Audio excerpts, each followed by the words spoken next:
Hello, good morning. চলে এলাম আরেকটি ব্লগ ভিডিও নিয়ে। আজকের ভিডিওতে অভিমন্যুর মতো চক্রগৃহে প্রবেশ করলাম। আমাদের বাসন্তী পুজোর প্যান্ডেল শুরু হয়ে গেছে। তো এই যে প্যান্ডেলের স্ট্রাকচার বা কাঠামোটা আমার ভীষণ ভালো লেগেছে।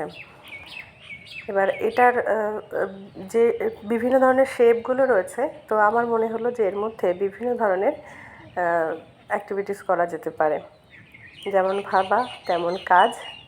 তো দেখুন এইটুকু জায়গার মধ্যে কি সুন্দর ওয়ার্কআউট করা যায়। এক্সারসাইজের ক্ষেত্রেও কিন্তু অ্যাডভেঞ্চার আনা যায়। দেখুন কি অবস্থা, ওইটুকু জায়গার মধ্যে মনে হচ্ছে উড়ে বেড়াচ্ছি। শুধু ডানা দুটোই নেই, বা বজরংবলীজির মতো একটা লেজ নেই। আসলে জীবন বৈচিত্র্যময় এবং সংক্ষিপ্ত। এই সকালের টাইমটুকু আমি নিজের জন্য রাখি এবং আমি মনে করি এটা আমার অধিকার। কারণ নিজে সুস্থ না থাকলে পরিবারের যে দায়িত্বের যে ভার, সেই ভার বহন করার জন্য নিজেকে শক্তিশালী করা প্রয়োজন। সেই জন্যই বিভিন্ন ধরনের এক্সারসাইজ বা অ্যাক্টিভিটিস প্রয়োজন। আমি নিজেকে শক্ত সমর্থ রাখার জন্যই বা সুস্থ থাকার জন্যই আমি প্রতিদিন না হলেও আমি চেষ্টা করি অন্তত সকালবেলাটা নিজেকে সময় দেওয়ার জন্য। সকালের এই 1-2 ঘন্টা আমি আমার নিজের মতো করে সময় কাটাই, এবং সেটা একাকী। মাঝে মাঝে কৌশিকের মা দিদি উনি মাঝে মাঝে আসেন, এসে বসেন। বাকিটা টাইম আগে 2-4টে বাচ্চারা আসতো, কিন্তু এখন সেভাবে কাউকেই দেখি না। মাঠে পুরো আমি একা। তো একা মানেই নিজেকে জানার সময় বা নিজেকে সময় দেওয়া আমার ভালো লাগে। আমি নিজের মতো করে আমি হাঁটি, দৌড়াই, যা ভালো লাগে তাই করি। আর যেহেতু মাঠের মধ্যে, ওখানে কোনো লোকজন নেই আশেপাশে সেই রকম। আর সকালবেলায় যেহেতু এত সকালে কেউ যায়ও না, মাঠেও যায় না, না মাঠের আশেপাশে কেউ থাকে। টিকটিকিও ঠিক করছে। যদিও ভিডিওটা আমার আগে বানানো, ভয়েসটা এখন দিচ্ছি সকালবেলায়। কালকে বানিয়ে রেখেছিলাম ভিডিওটা, কিন্তু আর সময় হয়ে ওঠেনি এটাতে ভয়েস দেওয়ার।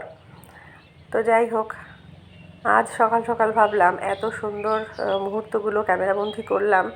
আর একটা বিষয় না বললে নয়, সেটি হচ্ছে আমরা এই বিভিন্ন আফটার 30 আমরা মনে করি যে ম্যাক্সিমাম মানুষই মনে করে যে আমাদের জীবন বোধহয় প্রায় শেষের পথে, আমরা শেষের পথের যাত্রী।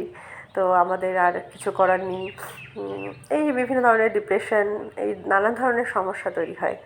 তো আমি বলবো যে জীবন খুবই সুন্দর, একটা সংখ্যা দিয়ে জীবনকে বেঁধে রাখবেন না। আর যদি তাই হতো তাহলে বাবা রামদেবের মতো মানুষ এই বয়সে এসে ওই রকম ফিট থাকতে পারতেন না।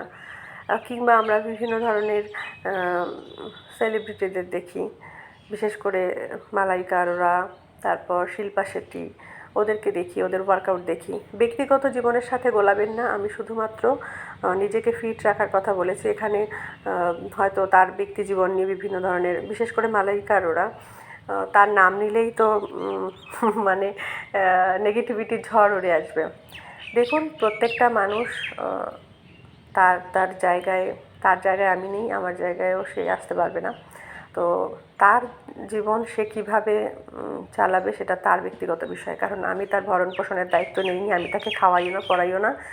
এবার আমার তার অ্যাক্টিভিটিসগুলো, বিশেষ করে এক্সারসাইজগুলো, এই বয়সে এসে একটা মহিলা নিজেকে এতটা ফিট রেখেছেন, তো সেই জন্য আমার মনে হয় ওনার একটা ধন্যবাদ প্রাপ্য।